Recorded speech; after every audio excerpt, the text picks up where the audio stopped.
Glasgow is looking very pretty today. It's got a summer dress on and all that sort of stuff. Is this how you remember it? Not at all. It was vastly different. It was kind of dark and muddy and seedy and a bit tacky and a bit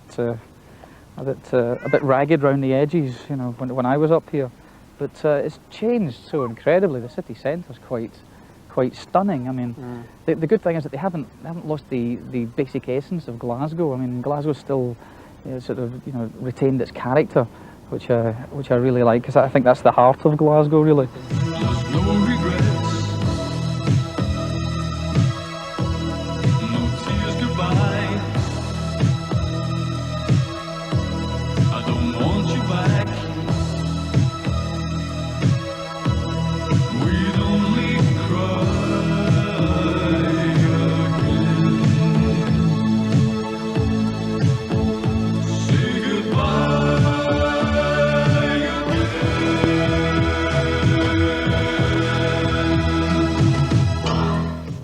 So all those years ago, when the Oneida line sailed up here, the steam packet companies took you off to London. How did you feel? I was great, because I was captaining the ship, actually. So it was perfectly all right. Southbound young man. Did you feel sort of, I don't know, wistful then, or did you just think, here we are, we're off on a great adventure? Yeah, it was always a great adventure. The idea of it was quite appealing. You know, like go away pastures new, but something not particularly savoury, but spending a year of your life in a seedy bed sitting made of ale.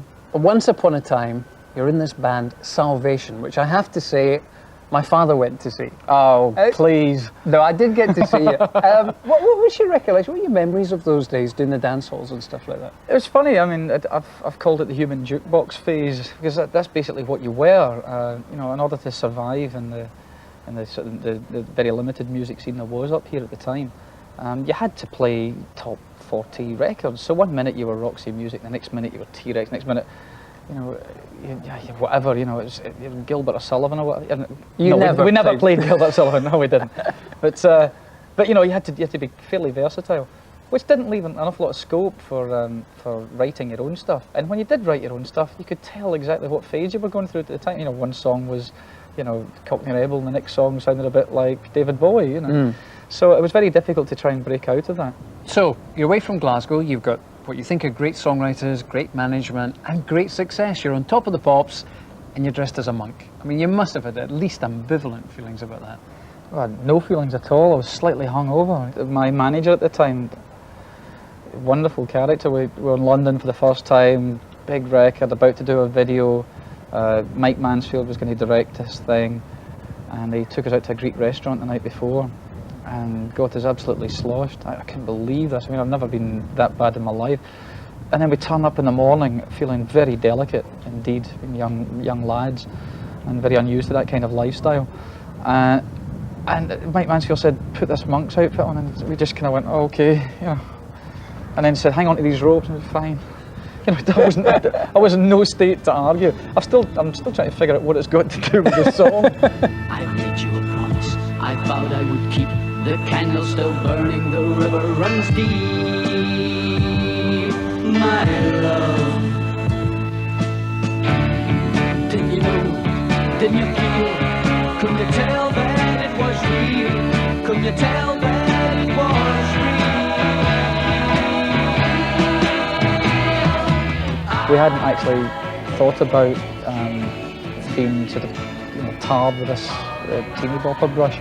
And once you are tarred with it, it's very difficult to shake it off. Not many people can actually grow through that or step on from that into something else. There's something quite nice about having thousands of screaming girls throwing various parts of their underwear at you, which hasn't happened for a long time, fun enough. No, that side of it was good. The bad side was how it all it got a bit nasty towards the end. The songs were getting so banal, we just refused to record them anymore. You then go and do something completely the opposite. You join, what to me, in my recollection, were the bad boys, the rich kids. They were a bit punky, weren't they? Well, yeah, because Glenn Matlock, who was the founder of the band, really, and the founding member of the band, was an ex-Sex Pistol.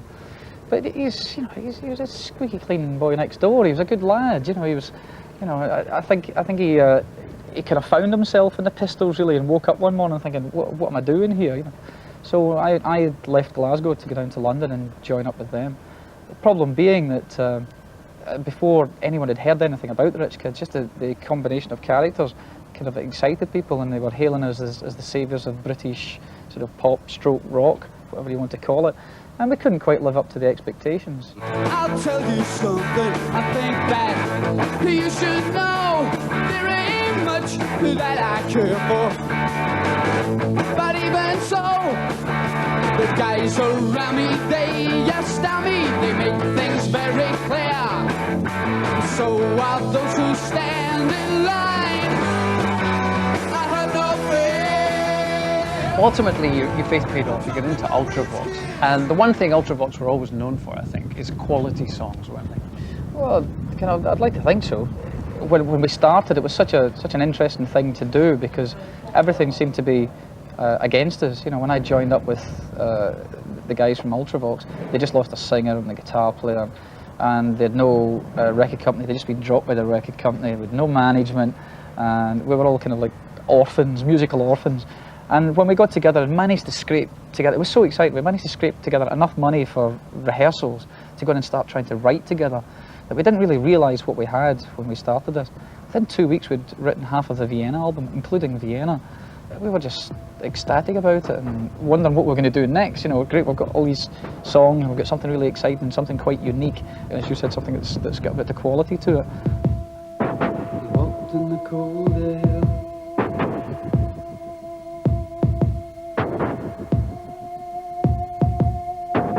freezing breath on a window pane, lying and waiting.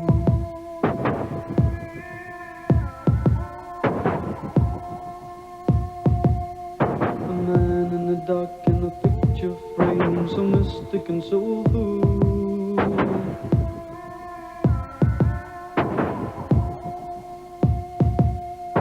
A voice reaching out in a piercing cry, it stays with you until. I read that it was maybe a wee bit on the pretentious side. Hey, moi?